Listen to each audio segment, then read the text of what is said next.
I spend way more time than I should care to admit lurking in real estate communities to understand what consumers are saying, read their stories, and hear and read what happened to them. And a lot of times I question if what they write and what happened to them is ethical. And a lot of times if it's legal, because I have no idea.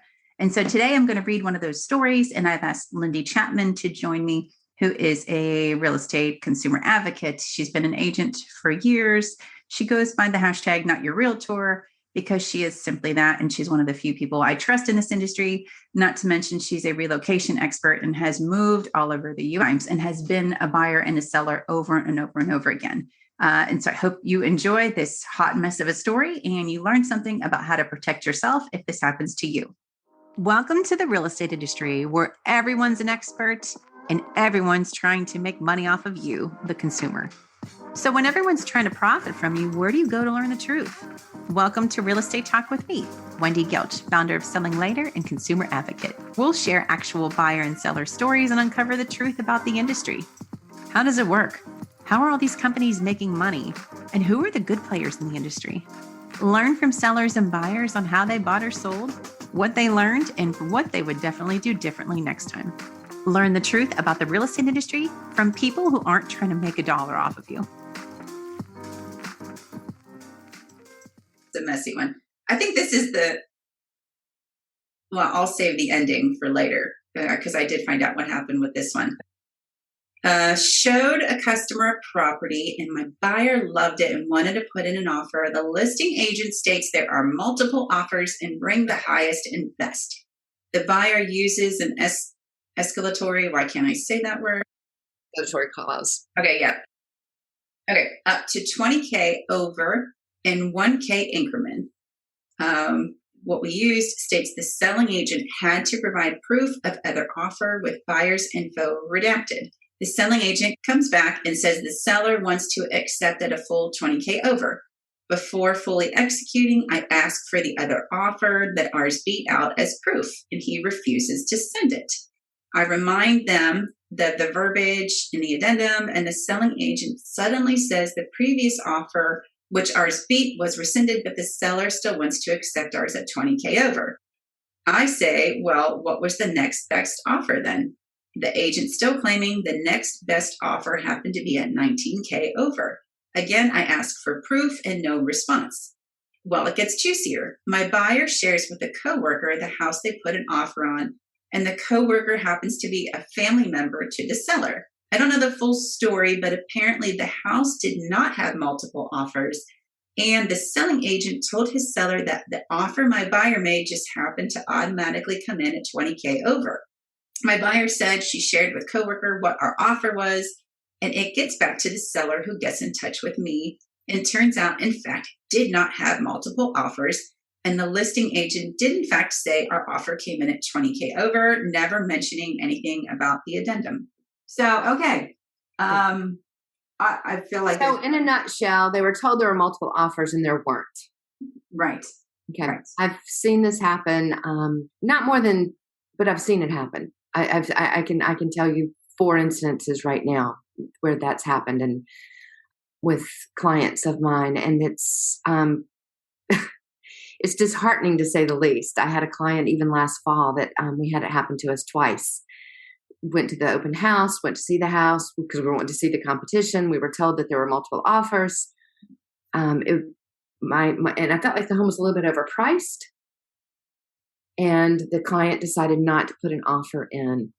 And Tuesday comes and goes, it's still active. Wednesday comes and goes, and it's still active, even though best and final were due. Only to find out Wednesday, I call the agent, and they're like, well, we didn't accept those offers. Sure you did. Hello. Sure, Dan. I mean, and one of those homes in particular, we ended up getting for $15,000 below asking price. Whereas if I had not asked those questions, if I had not done my due diligence to my client and given her the option of, hey, where do you want to be? This is what I've been told. This is what she's saying. And had pushed her to put an offer in 20,000 over list or whatever to get the house. And there were houses that were selling for 50 over, but they were priced right. They were move-in ready, right? These homes, one was move-in ready. It was a phenomenal house, but overpriced. Right. Right. But you can't do that and think you're going to get the same flurry and an agent, there's a bit of an agent, like, if I don't get multiple offers, I have failed, because that's what people are getting in this market. Right. Right. And if she had priced it right, she would have, and it would have gone over, but, and then the other home was not move-in ready. It needed a lot of work. And it was priced, not priced accordingly. It was priced a little bit high. And, but if they had priced it a little bit lower, I think they would have had the multiple offers, and then it would have sold at what they listed it at. Right.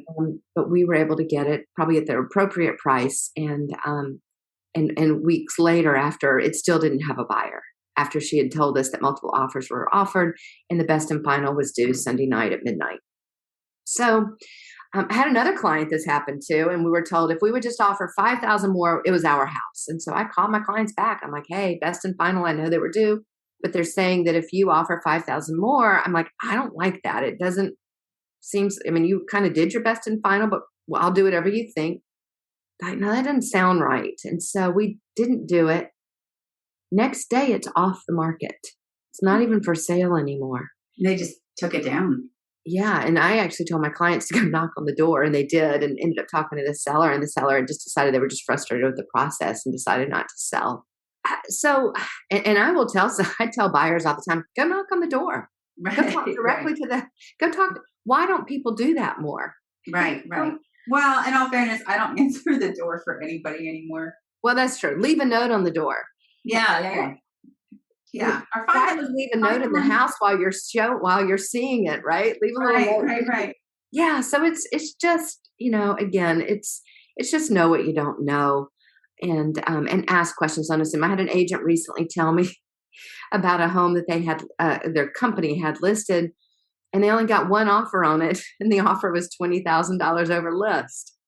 The agent just assumed, right, that they were off. And here's the other thing: a seller or a seller's agent, a listing agent, can reveal the price to beat. They can reveal whatever the seller will allow them to tell about the offers they've received. Okay. So one of my last listings, I had agents that just put in offers and they didn't ask questions. I had one agent that hounded me. Where do we need to be? Where do we need to be? So I could ask the seller, where do I need to tell? Can I tell him? And we did have an offer close to 1.1. And I was able to let him know that you're going to have to be, he's like, is $1,050,000 going to do it? I'm like, nope, not going to do it. Right. You're going to have to go higher. I never told him where we were, but I just said, you're going to have to be closer to 1.1. I didn't lie. And I would have shown him a screenshot if I needed to after we were under contract. Right. Not before. Right. But you can. And so I think and there's even a form in Texas that we can submit as a buyer's agent to ask for the seller to respond to our offer to let us know terms to beat. Oh, okay. But nobody knows to use it. No. So anyway. Any other tips on this one that you think buyers or sellers should know about offers? Again, just find out as much information as you can. Find out if your agent knows somebody at that brokerage, right? I just did this I do this all the time. I'll call up, one of my friends that works at that brokerage and go, hey, find out what you can from this agent. Agents are loose lips sometimes and talk, but my job's to protect my client. And so, get them to network and find out what they can. And let the agent know you're going to ask for proof if they tell you. Don't submit an offer 20,000 over or 50,000 over until you've asked how many offers there are. If you're the buyer, ask the agent to do this. How many offers are there? How many are over list? How many are more than 10%, or what is the percentage range over list? And get some numbers. Get as much as the seller is willing to, to share. Right. And hopefully they tell you the truth, right? Yeah, hopefully they lie about offers, right? You lie about offers. Do agents lie sometimes? Do agents lie sometimes? Well, okay, that was just kidding. Can they not tell the truth about offers? Well, I just told you, 2 examples of one client in a month period where we were told there were multiple offers, best and final due, and then Wednesday we find out the house is still for sale. Yeah. They may have had offers but they weren't like, it wasn't a frenzy where they were getting stuff that was like, and I tell clients all the time, let's wait. And I look at homes that have fallen out of contract, right? Or that have backed out or that have been on the market for 14 days, because it's not as uncommon. You hear all these stories of, oh, we got 70 offers, over, 20% over asking. For all those stories, for every 5 of those, there's one that's one of these stories. Right. Okay, I made that statistic up, so I just lied. So Right. there you go. But oh, look at you. But but from my experience, I would say it's kind of a 1-to-5 ratio. But that's my experience. So Right. there's so many good people in the industry. There's so many good realtors, but we get overshadowed by the ones like this. Yeah. And they're not hearing the consumer stories. At Inman a couple of years ago, I even stood up and I said, we need to hear from consumers. We need to have a panel of consumers. And they laughed. They said, yeah, we tried that. And then we were, just. Right. And they told the truth and brokers didn't like it.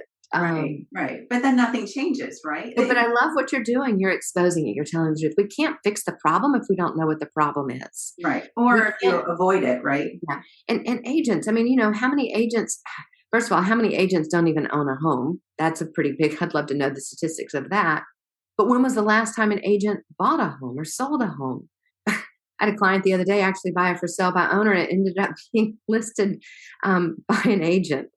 They didn't want to pay the commissions. Right. We've got to look at things from the consumer perspective. I always talk about who's going to be the best doctor if you have cancer or a heart attack. Is your best doctor going to be somebody who's also had a heart attack or had cancer, or maybe whose mother or father or spouse has been in the hospital and they've seen things from the patient's perspective? Right. It changes the way you do medicine. And I would say the same thing in real estate. If you can have the consumer perspective, if you can get outside of what drinking the Kool-Aid and what the industry tells you, it's going to change the way you do business. Right. And I did forget to add, this agent did report this guy, and his broker let him go already. Oh, wow. But at least she did something about it, because a lot of times I feel like people are afraid to tell them. I'm afraid to report agents, right? Because, I can't really report somebody and go, oh, they've overpriced the home, because that's kind of a broker opinion of value. It's an opinion. And then I'm going to have to face this agent again. Right. She may have the buyer for my next listing. She may have the next listing my buyer wants to buy. So burning bridges in this industry is not going to serve you or your clients well. Right. So it's challenging. Right. This is so helpful. You and I both have a folder of these stories. So I think we will have multiple conversations like this, because sadly, it's not abnormal to come across these issues or things that happen that you have to question, should that have happened, or is that legal? Have a story you think would help future sellers and buyers, or have a question about how everything works? Reach out to us at realestateforconsumers.com.